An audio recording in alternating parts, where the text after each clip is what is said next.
Defense showing blitz. They'll run. This is Robert Turbin. And he's got room.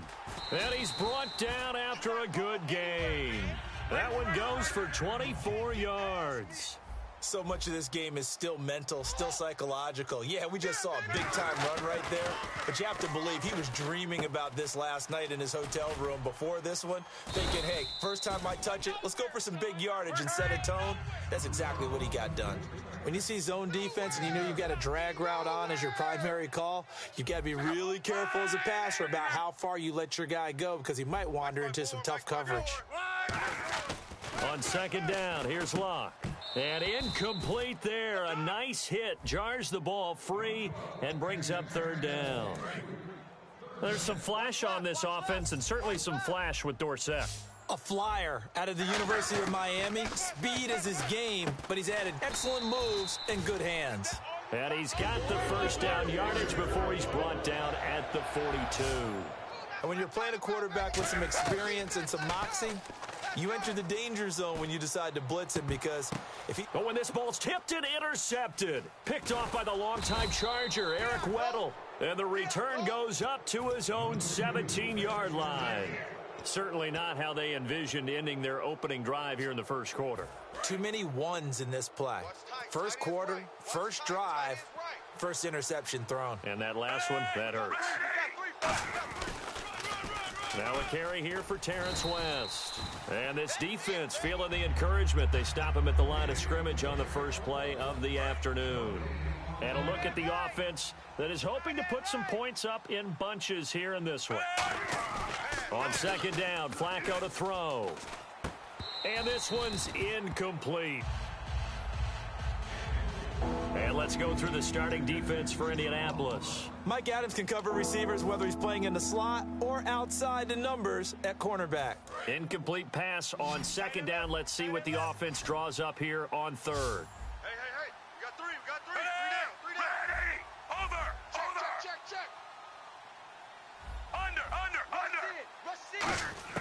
Third down. Flacco needs a decent chunk of yardage. He's going to leave this for his running back. It's complete. And brought down, but the juke, the very nice juke, gives him the first down yardage there. I know most of the time when the ball's in the air, you're thinking wide receiver, tight end, but running backs, they can be a big part of any passing offense nowadays. First and 10 here for Flacco. And hauled in by Pitta. Powers over him. Just fed him his pads, didn't he? And he'll be taken down, but not before he gets into enemy territory. 22 yards on the pickup there. And it's good enough for a Baltimore first down. Double tight. 3 down. Now West. And able to push his way forward here for a good little game. The ground game, no doubt, that was an issue for Baltimore this year, finishing 28th. Now, West, he was their leader, but only 774 yards. Can you believe you just said that? The ground game was an issue for Baltimore? Yeah. Because that's what they're based on. I mean, that's who they are offensively. Being able to run the football, set that tone, set that physicality, and then throw the ball off of it. That wasn't Ravens football in 2016. I can't wait to see what they do next season. And will Terrence West be their lead running back? 3 down. Ready. On the toss, there goes West. And he's going to be met at the line of scrimmage and taken down. Just a yard on the pickup there, and it'll bring up a 2nd and 9. I like the call. Inside the red zone, running the toss. Why? They want to get to the edges. They want to see if guys who don't normally make a lot of tackles are willing to actually do that. That usually means the guy's at the cornerback position. They'll lose a yard, and it brings up 3rd. So the myth has been shattered. Every cornerback in the league is not just a cover corner. Some of them will stick their nose in there and make plays exactly as we just saw there. A big loss suffered by the offense. And he's not able to get away. Sacked back at the 22. David Perry in there to get him for a loss of 3, and it'll be 4th down. And Tucker's kick right there. It's good. And the Ravens strike first at 3-zip. So, of course, they wanted to find the end zone, but when you go on the road and your first drive results in points, I think you're pretty happy. You have to be, because you've taken it to the home team in this case. And while you may not have shut up the home crowd, you've quieted them down a little bit. Good way to start. And the possession switches to Indianapolis. Here come the Colts. As you look forward for them, after 3 11-5 campaigns, back-to-back 8-8 seasons, missing the playoffs. But it appears Chuck Pagano will be the head coach again. Many thought he might be on the way out. He's staying. Brand new general manager in place. They'll have to work hand-in-hand together to keep improving the roster. But you just mentioned the back-to-back 8-8 seasons in the AFC South. That only puts them about one game out of the playoffs. So if they can make any type of improvement, they have a chance to get back into the playoffs where they were for the previous 3 seasons. To throw on second down is Locke. Oh, it's a screen pass. That's complete.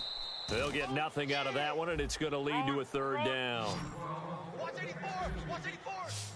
So 3rd and 7 and an extra defensive back on the field here. Definitely want to play coverage here. And he's got his man Hilton.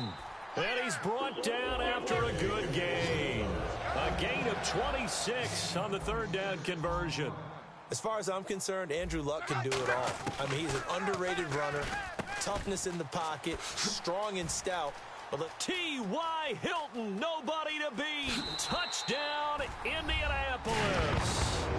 T.Y. Hilton, 57 yards. And the Colts are going to take a first quarter lead.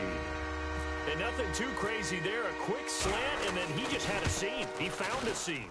And when you hit it on the run like that, and I mean the pass right to the receiver who's already in motion and moving, sometimes he just takes it and runs away from everyone else. And he ran it into the end zone. And the defense, they've got to adjust there quickly. That's tough on them. That's really tough because everything was executed well. Ball was out of his hands quickly, into the hands of the receiver, and then he was gone.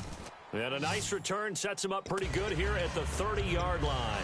Here comes the Raven offense now, ready for another possession. And a methodical drive last time, but they couldn't get that knockout blow. They had to settle for 3.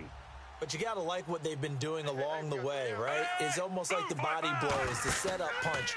As you said, they didn't get the knockout blow here, but that doesn't mean it can't come later in the game on another possession. And the defense on the other side, maybe a little gassed, yeah, right? a little tired. And if nothing else, they just feel relieved getting off the field, only giving up 3. They don't exactly feel like they've handled the offense. Second down and a little ways to go here. 2nd and 13.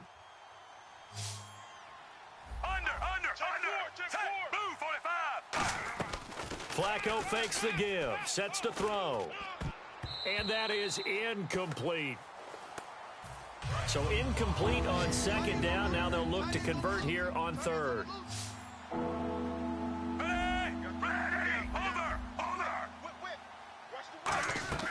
Fake to Allen. Here's Flacco. He's going to loft one deep over the middle. Into double coverage, and it's intercepted. Picked off by Mike Adams. And a big turnover there as his guys will get the football back. And the Colts coming out now. And they'll just simply be looking to build off the confidence of the last time out where they scored a touchdown. And confidence is powerful, isn't it? When you've scored once, you feel like you can go back out there and get it done again. Doesn't matter what the defense throws at them. They feel like they're in a groove right now, and they want to get out there and show it. Yeah, hoping to stay in that groove here this go-around. 5 yards on the catch there, brings up 2nd down. An ex-teammate used to tell me all the time, I hate experienced quarterbacks because no matter what, you really can't hide what you're doing. And I think that right there, he knew right away where the blitz was coming from, where his primary guy was going to be, and he ended up going to a secondary target for a nice game. I was just going to ask you, that wasn't the primary target. He's so good at that, isn't he? I think he knew right away that he wasn't going to get to his primary guy.